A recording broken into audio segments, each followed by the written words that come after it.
कहते थे ग्रेटर बांग्लादेश बनाएंगे, लेकिन अभी ये क्या कर रहे हैं, अभी आईसीयू में ग्रेटर बेड बना रहे हैं। इंडिया ने इस वक्त बांग्लादेश को थ्रेट देने शुरू कर दिए, उनके मीडिया ने नैरेटिव बिल्ड करना शुरू कर दिया। इस व्यक्ति का नाम है शरीफ उस्मान हादी। इसको उस्मान हादी के नाम से जाना जाता था। बहुत ज्यादा एंटी इंडिया प्रोपोगंडा ये परोसते थे, यहाँ तक कि बांग्लादेश का एक मैप शेयर करते थे जिसमें नॉर्थ ईस्ट राज्यों को भारत के बांग्लादेश का हिस्सा दिखाते थे। वो एकदम प्यार से ठुकने शुरू हो चुके हैं। 3 बड़े बड़े बंदे ठुके हैं। बाजारों, मसाजिद और इमाम बारगाहों में दहशतगर्दी, शहरों में टारगेट किलिंग। कहते थे ग्रेटर बांग्लादेश बनाएंगे, लेकिन अभी ये क्या कर रहे हैं, अभी आईसीयू में ग्रेटर बेड बना रहे हैं। कैसे, ये ई रिक्शा पे जा रहे थे 12 तारीख को और मोटरसाइकिल से 2 व्यक्ति आए, उन्होंने इनके सर में दाहिनी तरफ से ऐसी गोली मारी जो बाईं तरफ निकल गई घुस के। के जो ऑफिसर्स होते हैं इंटेलिजेंस के, वो चूंकि गुज़िश्ता 30-40 बरस से यही काम करते चले आते हैं, उनकी इंस्टिंक्ट्स डिफरेंट हो जाती हैं। हमारे इंटेलिजेंस के लोग जो हैं उनके पास वो इंस्टिंक्ट्स नहीं है। गुज़िश्ता चंद सालों में भारत ने चुन चुन कर पाकिस्तान के अंदर टारगेट किलिंग करवाई। पठानकोट सेक्टर से भारत की फौज की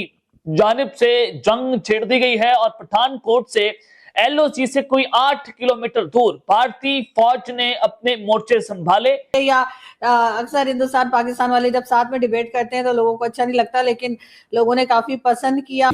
एक तो आप शर्म से मर जाएं या आप इंडिया के मर्सी पे जेब काट ली, मोबाइल फोन चोरी कर लिया, चेन खींच ली, वॉलेट किसी का चोरी कर लिया, ये उस लेवल के काम करते हैं। इससे ज्यादा नहीं है उस कौम का यार। ये हर मामले में शामिल रहती है और इस वक्त पाकिस्तान में जो भी प्रॉब्लम्स है उसकी असल जड़ जो है। नमस्कार दोस्तों, बांग्लादेश में एक इन्फ्लुएंसर था जो बहुत ज़्यादा एंटी नेशनल यानी एंटी इंडियन जो था कंटेंट बनाता था, जिसने ये ग्रेटर बांग्लादेश का नक्शा बनाया था और काफ़ी उसका ये सारी चीज़ें बहुत ज़्यादा वायरल हुई थी। अब कहा जा रहा है कि किसी अननोन गनमैन ने उसको ठोक दिया है और वो इस समय आईसीयू में है, बहुत क्रिटिकल कंडीशन है। अब कौन ये अननोन गनमैन है, कौन सा धुरंधर है जो अभी बांग्लादेश में पहुंच गया पाकिस्तान से, ये सोचने वाली बात है। आप क्या सोचते हैं कमेंट बॉक्स में ज़रूर लिखिएगा। लेकिन ये बात तो ठीक है कि एक एक करके जो भी इस तरह के लोग थे जो ऐसा काम कर रहे थे, चाहे वो पाकिस्तान में थे या वो बांग्लादेश में है, उनके ऊपर कुछ ना कुछ चीज़ें तो ऐसे हो रही हैं। अभी बांग्लादेश में ही कुछ समय पहले एक यूएस का था इंटेलिजेंस ऑफिसर या आर्मी से रिटायर, जो कि कुछ प्रोपेगेंडा या फिर कुछ किसी तरह के षड्यंत्र करने आया था। उसकी भी इसी तरह से एक होटल के कमरे में लाश मिली थी। और पाकिस्तान में तो हमने देखा ही है कि कई अननोन गनमैन्स ने कई लोगों को शूट किया। अब ये अलग तरह का मामला जो आया है और ये बहुत ज़्यादा जो है ये बांग्लादेश को एक सबक सिखाने वाला है कि भाई ज़रा सोच समझ के कुछ पोस्ट किया करो। आप क्या सोचते हैं कमेंट बॉक्स में ज़रूर लिखिएगा। वीडियो अच्छा लगे तो लाइक करें, शेयर करें, चैनल को सब्सक्राइब करना ना भूलें और बेल का आइकन प्रेस करते हैं लेटेस्ट नोटिफिकेशन के लिए। आइए आगे बढ़ते हैं। उस वास्ते को क्रिटिकली ऑब्जर्व करना होता है और उस पॉलिसी को जो ऐसी कोई इंटरनल कोई सिक्योरिटी को डिस्टर्ब कर सके, जैसे बलूचिस्तान में बीएलए को आपने देखा, हम उसको फितनतुल हिंदुस्तान का वर्ड यूज करते हैं क्योंकि हिंदुस्तान उसको फंडिंग प्रोवाइड करता है और उसका बड़ा सबूत वहाँ का जो सबसे बड़ा नेटवर्क पकड़ा था हमने कलभूषण यादव की शक्ल के अंदर, जिनका नेवल ऑफिसर है, इस वक्त हमारी कस्टडी में है इतने अरसे से। तो ये पूरा नेटवर्क हमने पकड़ा था जो कि बीएलए को सपोर्ट कर रहा था। तो इसलिए आर्मी का रोल इस हद तक तो है कि जी हम ऐसी हर उस चीज को मॉनिटर करेंगे और उस चीज को जरूर देखेंगे और गवर्नमेंट को सिफारिश करेंगे, रिकमेंड करेंगे, सजेस्ट करेंगे, सबमिट करेंगे, प्रेजेंट करेंगे कि जनाब इस चीज को इस तरह से नजर से देखा जाए। बाकी आर्मी का और कोई रोल नहीं है। अगर ऐसा रोल होता तो इस वक्त मुल्क में माशाल्लाह, अब देखते हैं अल्हम्दुलिल्लाह हमारे मुल्क में कोई नहीं है और इस वक्त बिल्कुल। लेकिन यही बात अगर मैं कर्नल साहब आपसे बात करूं कि आपको भी क्या ऐसे ही लगता है जो मेजर साहब कह रहे हैं कि आर्मी का कोई रोल नहीं है, हमारे यहाँ कोई डेमोक्रेटिक गवर्नमेंट चल रही है, सब अपनी मर्जी से कर रही है, आर्मी कुछ नहीं कह रही किसी को, जैसे डॉक्टर जयशंकर ने कहा कि आप उनके स्टेटमेंट को मानते हैं कि उन्होंने ठीक बात की है या आपको लगता नहीं कुछ ज्यादा बात कर दी? नमस्कार आरजू जी, आपके साथ और नदीम साहब के साथ प्रोग्राम करना का सबसे बड़ा एडवांटेज ये है कि मेरे लिए बड़ा आसान हो जाता है कि मैं एक फौजी को जज बना देता हूं और कटघरे में आरजू काजमी जी को खड़ा कर देता हूं, क्योंकि मुझे 2 फौजियों में लड़ाई करना ठीक नहीं होगा। तो इसलिए हम हमेशा कोशिश करते हैं कि आरजू काजमी के कंधे से बंदूक चलाई जाए। बिल्कुल ऐसा है सर, पिस्ता सिविलियन ही है वो तो मैं भी मानता हूं। I like this honest confession, क्योंकि 300 रुपए का आटा केजी वाला वो बेचारा सिविलियन ही को पता है उसको कैसे मिलेगा। मुझे और नदीम को एक्चुअली रियलाइज नहीं होगा क्योंकि we are little well off. भगवान की कृपा रही है कि वी आर वेल ऑफ। आ गई बात आपने जो 2-3 बातें बड़ी अच्छी सी हुई हैं। मिलिट्री एस्टैब्लिशमेंट एक डेमोक्रेसी में उसका कोई से सिर्फ उन चीजों पर आता है जहां मिलिट्री और कंट्री की सेफ्टी सिक्योरिटी की बात आती है, और उसमें भी मैं बड़ी जिम्मेदारी से कह रहा हूं, उसमें भी अल्टीमेट डिसीजन मेकिंग सरकार करती है। हो सकता है मैं सीखने के लिए तैयार हूं।